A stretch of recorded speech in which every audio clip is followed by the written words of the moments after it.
तुम्ही गाडीने प्रवास करताना कधी टोल चुकवलाय का? पण आता असं करता येणार नाहीये, कारण तुम्ही टोल न भरता गेलात तर तुमच्याकडून दुप्पट वसुली होऊ शकते. कारण सरकारनं टोल वसुलीसाठी नवे नियम लागू केलेत, ज्यामुळं अनपेड टोल म्हणजे न भरलेला टोल ही नवी व्याख्या समोर आली आहे. हा अनपेड टोल तुमच्या नावावर कसा येईल? टोलचे पैसे भरले नाही तर मग काय होईल? सगळं सांगते या व्हिडिओतून. नमस्कार, मी स्वाती पाटील. लोकमत.com वर आपलं स्वागत आहे. राष्ट्रीय महामार्गावरून गाडीनं प्रवास करताना सगळीकडेच आपल्याला टोल भरावा लागतो. पण टोल बाबत होणारा निष्काळजीपणा पाहता सरकारने आता अधिक कठोर नियम केले.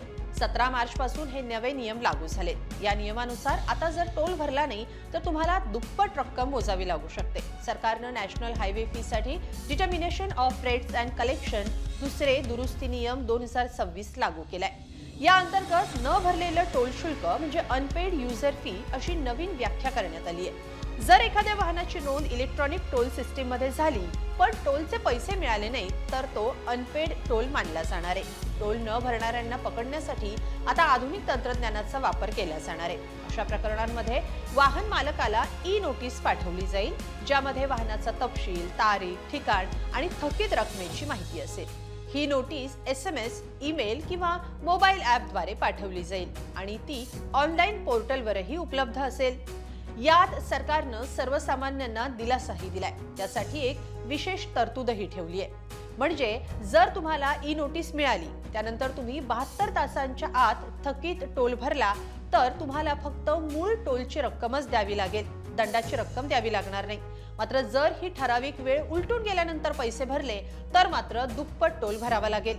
पण जर एखाद्या वाहन मालकाला वाटलं की मिळालेली नोटीस चुकीची आहे तर तो 72 तासांच्या आत ऑनलाईन तक्रार नोंदवू शकतो आणि या तक्रारीवर सरकारला निपटारा करावा लागेल अवघ्या 5 दिवसांच्या आत. जर 5 दिवसात तक्रारींचं निवारण झालं नाही तर तो दंड आपोआप रद्द होईल. जर 15 दिवसांपर्यंत टोल भरला नाही आणि कोणतीही तक्रारही नोंदवली नाही तर ही थकीत रक्कम वाहनाच्या अधिकृत रेकॉर्डमध्ये नोंदवली जाईल. त्यानंतर गाडीशी संबंधित अनेक महत्त्वाच्या कामांमध्ये अडथळा येऊ शकतो, जसं की गाडीची नोंदणी, मालकी हक्क हस्तांतरण किंवा इतर सेवांवर बंदी घातली जाऊ शकते. सरकारच्या म्हणण्यानुसार टोल वसुलीची प्रक्रिया पारदर्शी बनवणं, नियमांचं पालन सुनिश्चित करणं आणि हायवे यंत्रणा आधुनिक करण्यासाठी सरकारनं हे नवे नियम लागू केलेत किंवा हे पाऊल उचलण्यात आलेलं आहे. पण या नियमाबद्दल तुम्हाला काय वाटतं? कमेंटमध्ये नक्की लिहा आणि लोकमत.com ला सबस्क्राईब करा. धन्यवाद.